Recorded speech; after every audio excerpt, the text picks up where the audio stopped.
తప్పు చేసిన కేటీఆర్ ని జైల్లో పెట్టి చిప్పకూడు తినిపిస్తామన్నారు ఎమ్మెల్యే కడియం శ్రీహరి. అయితే కేటీఆర్ కు జైలుకి వెళ్లడం కంటే హరీష్ రావు భయమే ఎక్కువ అన్నారు ఆయన. బీఆర్ఎస్ ను హరీష్ రావు ఎక్కడ కైవసం చేసుకుంటాడనే భయంతో కేటీఆర్ ఇష్టం వచ్చినట్టు మాట్లాడుతున్నారన్నారు.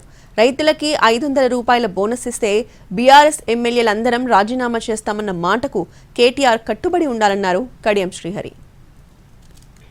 నేను బీఆర్ఎస్ వర్కింగ్ ప్రెసిడెంట్ అడుగుతున్నా, ఎందుకు ఆయన చాలా తొందరపడుతున్నట్టు నాకు కనిపిస్తున్నది. మాట్లాడితే నేను జైలుకి వెళ్తా అంటున్నాడు. ఆయనకి ఏం సంబరమో నాకు అర్థమైతలేదు. నన్ను జైల్లో పెట్టండి అని ఛాలెంజ్ చేస్తున్నాడు, సవాల్ చేస్తున్నాడు. ఎందుకు తొందరపడతావు?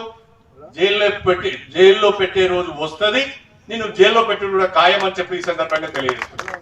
నీ మనసులో ఆ భయం ఉన్నది, ఆ భయంతోనే నన్ను జైల్లో పెడతారు అంటున్నారు. మరి తప్పు చేస్తే జైల్లో పెట్టకపోతే ఇంటికి తీసుకొచ్చి బిర్యానీ పెడతారా? తప్పకుండా జైల్లో చెప్పకూడదు తినిపిస్తారు. నాకు ఒకటి అనుమానం వస్తుంది అప్పుడప్పుడు.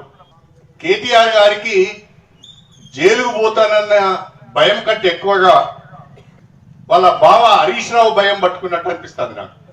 భారత రాష్ట్ర సమితిని హరీష్ రావే కైవసం చేసుకునే అవకాశాలు కనిపిస్తున్నాయి.